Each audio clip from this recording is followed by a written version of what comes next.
Hey everybody, and welcome to another video. Today I thought I'd do a little story time about the first house I bought and the stuff that I found out as a first-time homeowner. It may help you when you decide to buy a house or your next house, or it just may be a funny distraction from this crazy stuff that's going on right now. So when I bought my first house, I was 27, 28 years old. It was right in between those two ages. And it was a townhouse, and it was 2 bedrooms, 1.5 baths. So if you went upstairs to where the 2 bedrooms were, there was a tiny little hallway, and then there was a bedroom over here, bedroom here, and then the bathroom in between. So you had a door from the hall to go into the bathroom, and then it was part of my master suite. And I bought this house because it was the right price. It was under $100,000, or it was just at $100,000. And I had worked at Walmart for several years and had saved, I had put a lot of money, because you don't make that much money working at Walmart. And I was in college and just getting out of college when I worked there. So I took my 401k and maxed it and just kept putting more and more money into it. And then when I bought my first house, that's what I pulled out to do the down payment. So I was very excited about it because it was in my price range. It was in a good area of a good city. It was a suburban Chicago town. It was everything that I wanted it to be in the area. It was close to work.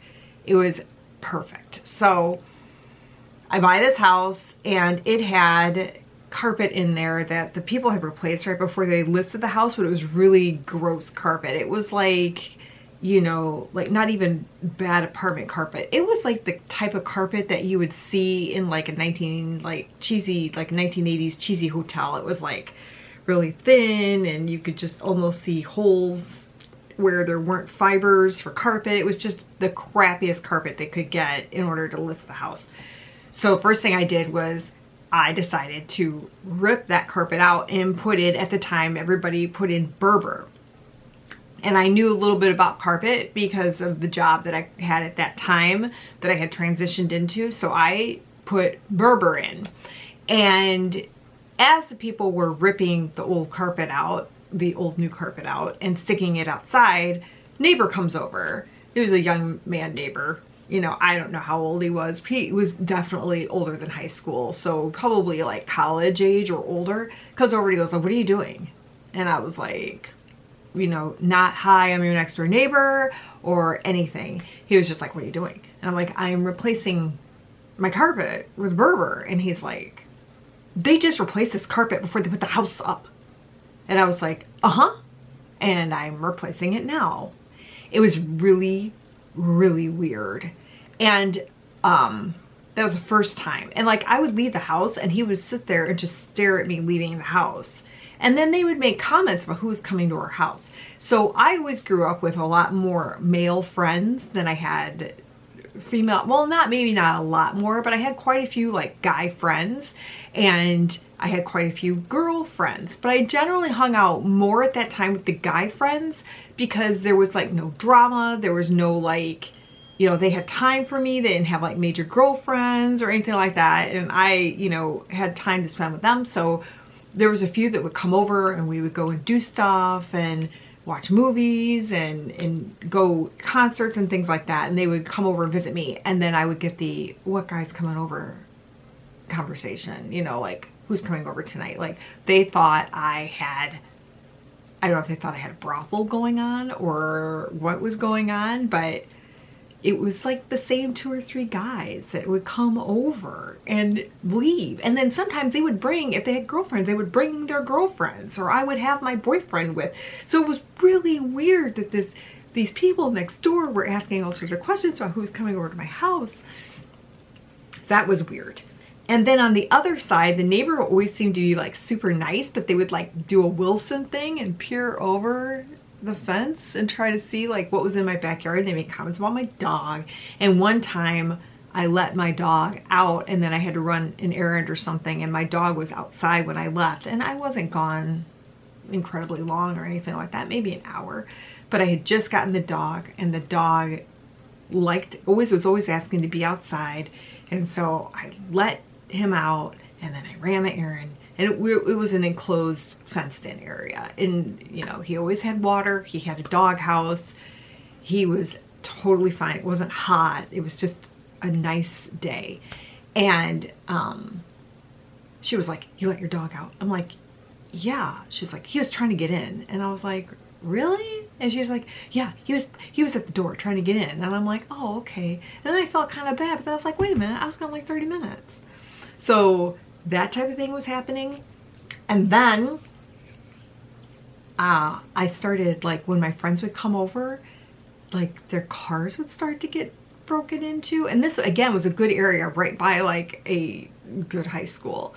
And their cars would start to get broken into. And I'm like, "Did you leave your car door unlocked?" "Yeah, I did." "Well, that's your fault. That's why your car got broken into." But then I was like, that doesn't seem very safe.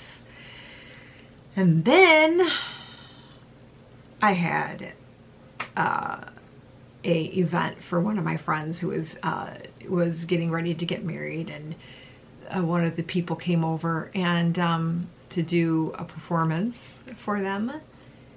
And I don't know what had happened beforehand, but he left his performance and got in the car and threw up all over my driveway, everywhere. And I was like, I gotta go. That was it for me. I was like, I have to go. I have to move. I wanted to be closer to my family a little bit. I was 45 minutes out. I wanted to be less than 40 minutes. So I started looking at new construction where I currently live, and ended up selling that house at a nice profit so that I could build a house that I wanted to where I currently live. So there's like things that you go through, like as a single person purchasing your first home, that you kind of don't even think about, but you really gotta just realize when you buy your first home, you're dealing with neighbors and people that you may not get along with, or people that just don't make any sense to you. It wasn't like these people ever came out and were like, "Hey, how's it going?" It was just like, "Why are you doing this? What's going on? Your dog, blah, blah, blah, blah, blah."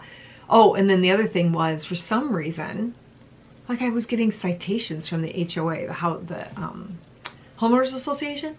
I was getting citations for things that were weird. Like, when I first bought the house, they gave me a citation for a small hole in a screen. Now, I had went through inspection. I had went through, the HOA had approved the sale, everything. But it was like the minute I moved in, they came through my gate before I could put a lock on it. Came in through my gate and was looking at all the screens after I bought the house. So that was the first weird thing. And then there was like leakage coming into my house. Like, the grating needed to be fixed, but they didn't want to do that either. It was just weird. Sometimes you get an HOA that's really great. Sometimes you get an HOA that's really, like, horrible. And this one was kind of steering a little bit on the horrible side from the jump. So I was like, I'm out. So I lived there 3 years or so, and I was like, I gotta buy a house. So I invested my money and took that and parlayed it, from that real estate into the new real estate that I purchased. So, moral of the story is, when you purchase a house, you just gotta be aware that people next to you may not be as cool as you are, and that the people behind you may not be as cool as you are, and that you're probably gonna have nosy neighbors looking around to see what you're doing. So keep that in mind when you're looking, and before you purchase anything, make sure that you drive around the neighborhood and see if it's something that you want to live in to start with, and if it's not, then don't even look at the house. So as all, I hope you all are doing well during this weird time, and if you have any questions or concerns or comments, make sure that you let me know and tell me below what your weird stories are of your first home buying experience, or what you're most afraid of for your first home buying experience. And let's learn from each other. Make sure to like and subscribe, and I will see you for the next video. Bye.